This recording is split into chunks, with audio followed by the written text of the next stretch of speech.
This is the Living in Clarity podcast. My name is Brandon Fisher. This is Coach Ratner. And today we are continuing with the second part of the 12 strategies to cure low self-esteem. Coach, last time we spoke about the first four, which to recap was, number one, understand the source of that insecurity. Does it come from your childhood? Figure out what it comes from, because you need to know in order to address it. Number two was to be happy with your natural, innate self without the need for external validation. Number three was to control your exposure to foreign influences. We're so easily influenced, and those actually shape us in such a significant way. Yeah, something makes you feel bad, don't do it. Exactly. And number four was to define and know your own values. Right. It's extremely important. I think that this journey through these 12 steps or these 12 strategies can really transform a lot of people who need help with self-esteem. It's not just a few people, it's all of us, including ourselves. Yeah. So, like I said last time, I want to turn my mess into my message.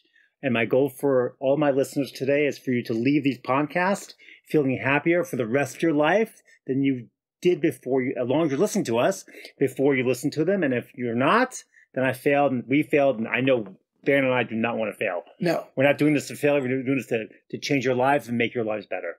So the next four we're going to go through right now in this podcast is, number one, make your list of attributes, which means, what do I have now? Why am I feeling bad about myself? I have some things that are positive.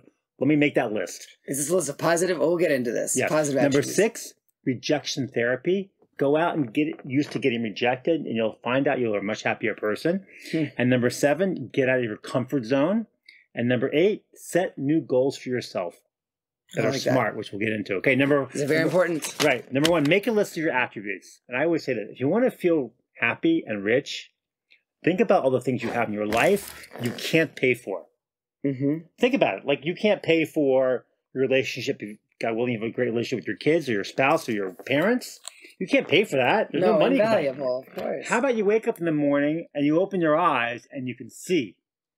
You take that for granted. I mean, imagine how you would feel if you lost your vision and you had no vision for a few years, and suddenly there was a life-saving procedure that could save your vision. How much would you pay for that procedure? You give every penny in the world you had, you'd borrow billions of dollars in order to have the procedure. And think how much is that worth? Like, would you sell your eyes for $1 billion? I know some people, I'd do it. When it came down to it, you would not do it. Coach, not all of us have had major surgeries like you having your lung removed when you had cancer. But I'm sure you didn't think about your breathing on a daily basis before you had cancer. And no, now of course you've gone to stairs with me, right? You know what it's like for me going upstairs. It's real. And I'm not out of shape. Thank God, I'm not overweight. I try to exercise as much as I can, but I have a hard time walking up the stairs. It is a struggle for me. Yeah. I walk up the hill. I walk back here in Jerusalem. I walk up hills a lot, and especially in the summertime, I have to stop. I mean, like, I'm not like an 80-year-old guy, but I have to stop in the middle of the hill and catch my breath. Right. It's a struggle. And so you appreciate breathing. You appreciate the breaths. I'm like, you have no idea. So you don't have it. How many positive things you have in your life? Another thing I like to do, I've done this in the past, is I journal. I love journaling. I don't know. Do you journal? Well, I write all the time. Okay, yeah, that's I know true. I know that's journaling. I don't know. It's not this. No, it's a creative outlook. Right. But sometimes I have a journal. I have like 5 journals for myself that they all have different purposes. Right. But so I did one page on my journal of permission to toot my own horn, where I just wrote down positive attributes that I appreciate myself. These are things that I wouldn't tell everybody else. I would never share this page with anybody else because, I'm not trying to brag. I'm not trying to look a certain way. But and a lot of the times we don't give ourselves permission to ever acknowledge our positive attributes. So do this privately if that's all you can. Give yourself permission to toot your own horn. Just write down everything you admire about yourself, all of your positive qualities, what you're good at, and don't be shy about it. It's a good idea. I love it. I do. I always think about, through my day, this was a good day today because I did this. I put out a good podcast. I had good, and of course, when people tell you things you've done, they've enjoyed, or they got benefit from, it makes you feel good. This is why living a life of positivity is always very positive. I was walking my dog the other day. Yesterday, actually, and there was a local guy in the neighborhood, and he's like, and my dog was going towards the trash can because there's dirt there, and there's, of course, towards the trash can there's like bones, and the dog like to move towards the trash can, and he said, "Oh yeah, dogs always take you to trash." I'm like, ooh, that wasn't so. I'm thinking to myself, that wasn't such a positive thing to say to me. You know, like Right. here, you know, I love my dog. My dog gives me pleasure. I dote on my dog. Of course, I have kids too, and I love them. But like, the dog's a different relationship. But Sure. I love my dog, Yeah, right? course. And everyone has Great dog. dogs, loves their dog. Now, was that a great thing to say to me? Is that something that's going to endear yourself to me? Is that something that's going to make your day happier and my day happier? Like, I don't think, if you don't like dogs, don't say anything. My mom always said, if you have nothing positive to say, don't say anything, right? Yeah, it makes What sense. was the purpose of that? I don't know what he was trying to do. Obviously, he's trying to make small talk, but is that really the way you want to approach somebody? I don't know. And I think that when you speak negative words and you talk to negative people, you're living a negative life. Mm-hmm. And you're going through some issues in life. And so, like, when you talk about the things that you have in your life that are positive, that you have, like your eyesight, you know, maybe you're a runner, maybe you have nice hair, whatever it is, you know, make that list. Like, look at the things that I am blessed with. Yeah. Not everyone has the things that I am blessed with. Right. There's a whole story about a young kid who's in his car, driving his car, and he's got this old jalopy, and he sees a car next to him. It's like, it's, brand new, Honda or something, brand new Mercedes. And he's like, oh man, I wish I had that car. And like, he's driving a little jalopy, whatever. And then there's a guy next to him on a bike. He goes, oh man, I wish I could have a car, right? Any car, right? And you think about it, right? Right. And then there's a guy walking next to the guy with the bike. Oh man, I wish I didn't have to walk to work. I wish I had a bike. And next to the man walking, there's a man in a wheelchair. And he's like, I wish I had legs to be able to walk to work. So it's all based on your perspective. Make your list of the things you have in your life, because everyone has positive aspects to your life. You need to change your goggles, how you view your life, and be authentic with it. Obviously, we all have negative attributes. We all have things that I wish I had my lungs back. I wish, people have their legs back, people have their eyes back. Eyesight, people, at least. People had loving parents instead of dysfunctional parents. We all have things we wish for, but we all have things in our life that we wouldn't sell for all the money in the world. Yeah. You should make a list of those things you have. Just like your, what do you call it? The permission to toot your own horn. Toot. I love the word toot. It's a good word, right? Isn't that funny? Toot. Like, who says the word toot? Toot your horn. Yeah. I don't know. I don't even know what that would sound like. Toot. When's the last time you heard the word toot? By the way, not to toot our own horn, but if you happen to like our podcast, That's right. It'd be great if we had some stars on Apple, Spotify, wherever you listen to our podcast. If you like the show, leave 3 or 4 stars. You love it, leave 5. You don't like us at all, you're probably not watching, but you can leave a star just to show us how much you don't like us. Here's something I'm going to take advantage and toot our own horn. Like, I am so proud of you guys, our viewers. We now have over 3,500 viewers on YouTube alone. Is that correct? Oh, we were about to 3,800. Yeah. So let's give you guys all a real appreciation. Thank you. Can you imagine a room for 3,500 people? Let's make it happen. That'd be so awesome. Because me, I love to speak. I'd love to be in a room for 3,500 people. Someday, I don't know where they're all from. Probably everywhere, I guess. Everywhere, but we'll make it happen. We can get everyone together. Yeah. One thing I want to say is, since you're telling this dog story in your neighbor, we have that neighbor inside of our own heads. You don't have to go outside and meet someone who's like, having a bad day. We're always having this guy in our heads pointing out, oh, you shouldn't have said that comment, or shouldn't have done that. That was awkward. All the time. We've got this bad neighbor in our heads. And the point is saying, like, wait, I do love this dog, though. It's funny you said that. I'm trying to make a point to always improve my speaking, my speech, my podcasting. And I notice when I watch other podcasts of ours, and I think I got this from, 1 or 2 of my rabbis that I've learned with growing up, not growing up, but recently, that I always say right. Right. And I'm catching myself now, not saying I've noticed the last few podcasts. That's interesting. I think about it. Just like you can, if you're negative and people don't like talking to you because you're a negative person, you can correct yourself. It takes effort. Right. And sometimes it's painful because it's hard to make that effort. But you can correct your speech. You can correct your actions. It just takes effort, and you can be the person you want to be and be a happy person and get rid of that low self-esteem. Well, I'm curious what right means when you say it. Because I just said right. Right. I'm agreeing with you. I think I'm agreeing with you, but I don't listen. It bothers me. I don't want. It's like when people say it means you have nothing. Okay. Anyway. We all have these tics. Let's move on. Make your list of attributes is the first one for today. All right, so that's number 5 on this list of 12. So we're moving on to number 2 for the day. Number 6 overall. Rejection therapy. Why is rejection therapy very important? Because when you get desensitized to being turned down, desensitized to people making fun of you, desensitized to whatever fears you have, you then no longer have those fears. Right. For example, I'm catching myself saying right now. That's okay. Right. I just said it. We grew up in Maryland. People drive over the Chesapeake Bay Bridge. It's a bridge from Annapolis into the eastern shore of Maryland. It's a 3-mile bridge. It's very, very high.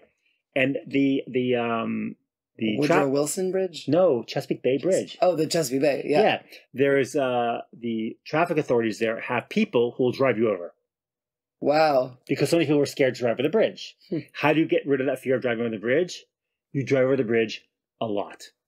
And you do it a lot. And guess what? That fear goes away. Even like when I used to start to fly, when I was, in my business in my early 20s, I was nervous about flying. Mm-hmm. I mean, everyone's like nervous. After a while, like it became like nothing. Like I don't even think about it anymore. And now I haven't been flying much again. I fly again. I get a little nervous. Yeah? Yeah, because you just don't do it. Mm. And that's the way for anything. Just like speaking. I give a class. I'm giving a class this summer and on three steps to powerful public speaking. People are scared out of their mind. I mean, like they rather have guys rather have a colonoscopy than not have to, all right, women too, I guess, they have to speak. Right. But if you do it a lot, guess what? The fear goes away. I spoke on Shavuos night a few nights ago here in Jerusalem to it's probably 130, 40 people maybe. I wasn't nervous. I wasn't nervous at all. You were not nervous? No, not one bit. I wasn't. Oh, okay. I was excited. You didn't come across as nervous. No, I was excited. Awesome. I was nervous. I wanted to get started because I knew once I got started, then any nervous would go away. But no, I wanted to get going on that thing. It's normal to be nervous anyway. It is normal. It is normal. The more you do something, the less. So, for example, this was happening with our podcast. The first time we recorded, the first time we had our live seminar, both of these things, my knees were shaking. Gosh, live seminar. It was crazy. We did back in July of 2022. We rented out Beer Bazaar here in Jerusalem. Yeah, it's a really cool brewery here. Yeah, and they have a really nice seminar room with really cool lights. They have stage lights. It's an awesome place to do it. I'm sure we'll do it again. And we are not, both of us are not used to holding a microphone. That's right. I've done it once or twice in my life, but that's about it. You were so... We had an audience of 20 people. 25 people towards the end. Showed up, which is small compared to what we've grown to. Yeah. But I could not have been more nervous. I called my dad right after we had a break, and I called him and said, I'm so nervous. Yeah, I was nervous too. I was like, it's because when you hold a microphone, it's like this other appendage you've never had before. And then you hear your voice amplified around the entire room. It's so awkward. It's so awkward. And by the way, when we did a live event recently, we had those mics that go like this. Right. I wasn't used to that either. We were starting from square one. I was not used to that either. And it's so funny that you, but the more if we did it every single week, you'd be like, oh, it's no big deal. You wouldn't even think about it. Even now, it's a lot better. Podcasting is easy now. Oh, our first podcast. If you go back, which are on YouTube and you can watch our first episode. I think we're like 10 times better. I don't know how you. I hope we are. I don't know how you put that into perspective, but we are I believe we are so much better at giving these podcasts, especially like we just did an interview with the Cowans, Jamie and Yvonne Cowan, who had that book, and they have Justify, and like I thought we were asking brilliant questions. I mean, not brilliant. I mean, it's not permission to toot our own horn. Toot toot. So I think we've improved it a ton, and this came from not really rejection, but it was rejection therapy in that we faced our own inner rejection over and over again, what was holding us back, and we conquered it to a lot of degrees. And a lot of my students have a lack of confidence, and so you want to build confidence up, go out and get rejected.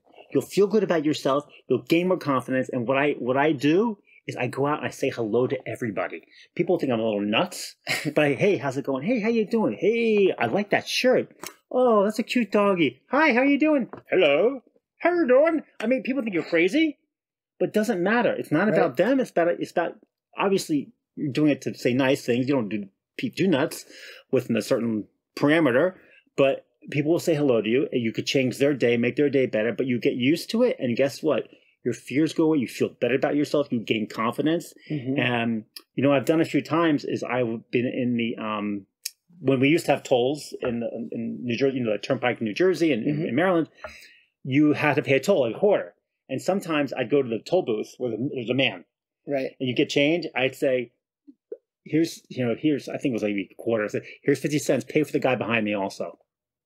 Wow, that's so nice. Right, I want to change someone's day and make me feel good about myself. I'm doing maybe there's some, I do it for myself, whatever. But next thing you know, the person's like this, waving to you. You made their day. What a Who friend. pays for their toll?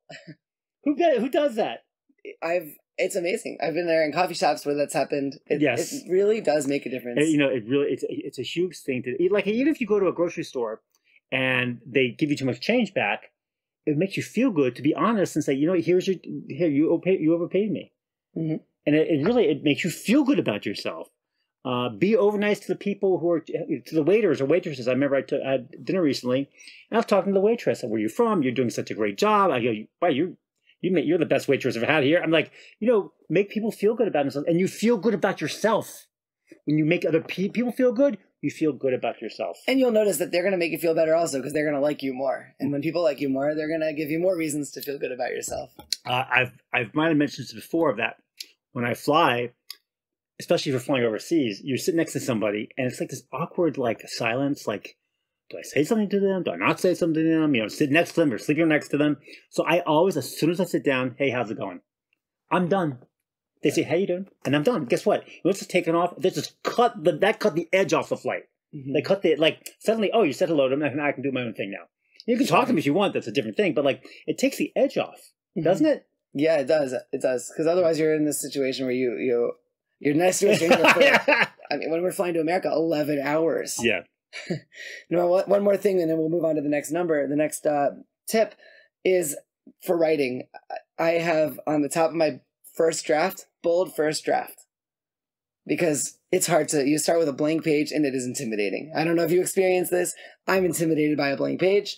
And just starting and trusting that what I'm saying is going to matter one day, you have to be bold. So I don't know, you look like you don't do this, but... What do you mean, bold? On my first draft of every chapter, it says bold first draft. Oh, you write bold first draft? Yeah, it says on top of every single page, bold first draft. And then second draft was fearless. Okay. Fearless second draft. Something I do, because it's hard to trust that what you're doing is adding value to the world. Yeah. We should do a class on writing. I think I want to learn from you, so let's do it. I have a lot to share, but I want to learn. I was talking to my Rebbe, Lord Plotnick, about so many people just have this fear. We had Adrienne Gold Davis on recently, and she does a podcast. I don't know if it's every morning or once a week, and she writes them and she reads them. So she has 10 minutes. Now, 10 minutes, when you speak for 10 minutes, that's a lot of writing. 10 scripted minutes is a lot. It's a lot of writing, and she's done 158 podcasts. And I said to her, "Where's your book?" Yeah. She goes, well, and I've been thinking a lot about this recently. And she says, everything I had to say has already been written. Mm-hmm. And it's true. Everything we're telling you right now is out there somewhere, somehow, written, podcast in some sort of form. Yeah. But the people that are listening to us right now are listening to us because we connect to them and they understand the way we think. And me saying something or you saying something can affect their soul, can reach into their heart, or it's the way someone else says it, Peterson or Tony Robbins. They might say it, and it might not hit them the same way. Sure. So even though technically a lot of the stuff's the same, it's all how it's presented. The package of presentation. Just like a restaurant can serve the same smushed peas. You can put smushed peas, or you can turn it into puree and make a. I know years ago I went to this restaurant called In a Little Washington. Oh, okay. It's one of the five. One of the very few top-rated restaurants, one of the top restaurants in the world. Yeah. It's been there for a long time, and your dessert is made into I think the dessert was a bed. Wait, really? Yeah, it was all edible. It was all cake and icing was this sheets, and they made pillows out of and I remember some of the earlier appetizers were these pureed peas made this unbelievable thing that were sweet and buttery and yummy and it could be just a plate of just peas or made into this beautiful dish that looks wow. Beautiful presentation. And it's all how it's presented to you. Hopefully we're presenting you in a way that it makes sense. That's what I'm saying. Okay, let's move on. Okay. That's really all hospitality is, by the way. That's the difference between Disney and King's Dominion. Yeah. Disney's more valuable, 3 times the price for a ticket because their presentation is significantly better. Yeah. Okay, anyway, so the number 7 in this case, which is the third one of this episode, is going to be get out of your comfort zone. Yeah, so I didn't feel good in myself recently. I don't know, I think it was during Corona. And I said, I need to go somewhere else and write. And instead of writing in my house, I went to a coffee shop I'd never been to before in my life, just to get out of my comfort zone, just do something different. Go hike in a new area, go to a mall you've never been for. My friend Keith Love, who used to live in Denver, he still lives in Denver, and he'd go to movies at 10:30 in the morning. A lot of these, I haven't gone to movies in a long time, but I think movie theaters start playing at like 10, 11 in the morning. I've never been to a movie. And he goes in the morning by himself and sits in the movie like, I've never done that before. He goes, yeah, I do it all the time. There's no one there. It's great. I can see a movie, and it's air conditioned in the summertime. Isn't that funny? That's interesting, yeah. Yeah, do something you've never done before. For me, it was learning how to ski at 22 years old. Well, that's fine. I ski too. For me. 22? Yeah. Yeah? Oh, it's old to learn. 21, 22, yeah, same thing. I moved to Vail, moved to a different state after moving to a different country, just to push my comfort zone limits, and I grew a lot. By the way, when I was deciding whether to study abroad in college, I had the option of staying in my college at UCF in Orlando or studying abroad in Austria, in Innsbruck, the mountains. It's an environment, a language that I do not know. I do not know German. I've never lived in a cold environment like the mountains and the Alps. And my friend asked me, which decision is harder for you? And I was like, that's the strangest way to make a decision. Obviously, moving out where I don't know any friends or the language or the country. Sure. I decided that resonated with me. And I decided to go and study abroad in Austria. And obviously, the experience of studying abroad changed the entire trajectory of my life for my future. I would not be here or anywhere near here if it wasn't for that experience of going outside of that comfort zone. So you took the hard way, the hard, long way instead of the short, easy way. The short, long way. The short, long way. Yeah, that's a talk. We should have a podcast on that. We do. We do already? Yeah. Oh, yeah, we do. That's right. It sounded familiar. Yeah. Check that out. I think that was from the summer. That's from season 1. Yeah. Okay, great. That's important. Get outside of your comfort zone. Do something different. Push your limits. Physically, emotionally, spiritually, or community. Yeah. Like if you don't exercise. If you go to a different gym than you normally go to a different coffee shop you go to a different grocery store you normally go to, go with a friend you normally know. If you do something different, you'll find that you'll start feeling better about yourself. I don't know why that is. I know why. Why? You're discovering more of your own abilities. Right. The reason you didn't feel good, or maybe you had lower self-esteem, is because you didn't know that you'd be able to handle that environment. Once you find out that you can, and you find out a method that you can repeatedly do it, you stop being nervous about it. It starts to become your comfort zone, and you expand who you are, and of course that builds your self-esteem. Yeah, it's funny. I think back to my days when I used to hike in Colorado, and I never hiked a lot, but I was there a number of times. Every hike I think of is this positive vibe in my brain. Yeah. And then some of them are like, whatever. I'm sure, they were not easy, but they're all positive experiences. At least in the conclusion. There was one hike I hated. I hated every step of those 8 miles. It was called Hell's Hole, and it was like that. Yeah. It was snowy, hated it. But after completing it... But you look back, when you think about it now, it's a positive experience in your mind. Yeah. I'm glad I did it. I'm glad I was with those guys, and at the end of completing it, it was a huge success. Mm-hmm. My comfort zone expanded tremendously because of that. Okay, so we'll repeat what we've done so far. So these are the 4 for today. Make your list of attributes. What do you have good about you? And if you could think about anything you have in your life you can't pay for and put that down your list, right? Mm-hmm. Then rejection therapy, go out and get rejected because you'll be a happier person. You'll have more confidence in life when you get used to it all the time. And number 7, 3 in today, get out of your comfort zone. Do something different you've never done before, and that'll make you feel good about yourself. And the last one today, set a new goal for yourself. And this is going to be a segue into our next podcast because we're going to keep talking about this. But make your goal SMART, which is an acronym, which you might know this one, which means it has to be specific, measurable, attainable, and timely. Realistic and timely. Realistic and timely. Which means if you say to yourself, I want to be in great shape at the end of the year, that is not a SMART goal.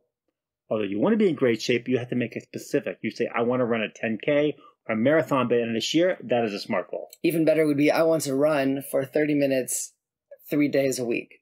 That's a goal. That's a great goal. And then I want to complete a 10K. But then you've broken that big goal into smaller SMART goals, and you can do things around those bigger goals. Yeah. To make them extremely attainable. And set goals that you can succeed at. Huh? Set goals that you can succeed at. You're trying to build self-esteem. Don't set giant goals that you won't succeed at. This is in my success seminar, my success class I give. People don't succeed because they're motivated. They're motivated to do it because they know they're going to succeed. They know they're going to succeed no matter what they do. So for me, I decided last year I was going to run a marathon. I never really desired to run. In fact, I was against running a marathon. But as you get older, they would say as you get close to a milestone, like a 50 or 40 or 60 or whatever, which I'm getting closer to 60 than, you do things you might normally not have done. And so I have decided, even though I'm missing a lung, I want to run a marathon. Now, I'm not racing anybody. I'm only racing myself. And so I broke my goal down to small pieces. I was going to run twice a week, a 3-mile run one day, and the long run the next day. So my long run would start at 3, and every time I'd put up by a mile. I got to 8. This was last summer 2022. And I got to 8 miles. I ran it, and then I had an issue with my heart because of the lung operation many years ago. I have atrial fibrillation, whatever. Lungs. I'm not going to get into that now. But because of that, I had to stop running for 6-7 months, and now I've started again. Now I'm working on myself. Do I want to attempt to run a marathon? Now, I give myself the chance of running a marathon 20%. It's unlikely it's going to happen because, you get older, you get aches and pains. I have children, I teach, I have a busy life. But if I don't run the marathon, did I fail? No. It depends on it depends on how important it is to you. Right. So from my perspective, if I'm able to train for a marathon and not run the marathon, from my perspective, I didn't fail at all. Right. So I want to, I want to, but I don't really care that much. It's just, to me, it's a goal that might actually not even be that attainable for me. But the attempt at running the marathon is what I want to do, which means I want to get back into running again, and I want to make it part of my life. And if I don't run the marathon, I've still accomplished a lot. So then what's going on is really the goal is not to run the marathon, but the goal is to be a runner. The goal for me is really is an incentive to train for something that can get me back into being a runner. Yeah. Is that maybe? I think that's the key. Whatever you're doing, you should be okay if you're not successful because you still grew from the journey. Yeah, there's a Rebbitzin who wants me to write a book on parenting, for men, like, to be basically, as I say, man up. To be a man. You're in your 30s, 40s, 50s. It's time to man up. Be the husband you can be. Be the father you can be. If you're single, let's get real and get you married and build a family. And build a book based on parenting and love and gratitude and all these different characteristics that we're going to have in our life. And she said to me, she goes, even if we don't use the book, she goes, you wrote yourself a book. Yeah. And I'm like, that's true. What did I fail? Because, and I write books. I've, like I said, I have 4 books out. By the way, let's say again, my first 2 books are free on my website, coachradner.com. 10 Secrets to Find the Love of Your Life and the 10 Secrets to a Passionate Marriage. They are easy reads. They will help you in whatever relationships you are currently in. Highly recommend. I wasn't a great writer, but thank God I'm becoming a much better writer now. My next book's coming out with a publisher that's going this fall. But did I fail because I don't sell a lot of books? No, it builds me up. And as my wife says, every husband should write a book on marriage. It's a great idea. Because she's right, because it really clarifies what you want out of the marriage. When you're writing about it too? I think it'd be great. I think it would make sense. Yeah. They should at least have an ideology. Yes. Yeah. So this is the last one today. Set a new goal for yourself. Make it smart, specific, measurable, attainable, realistic, and timely. Put that goal down, and we're going to continue with this goals on our next podcast. Right. This is a journey we're in together. I think it's extremely important. It's totally normal. We all suffer with low self-esteem in certain areas. I hope this was helpful for you. Thank you for listening to this episode. We'll see you next time. Leave us a few stars.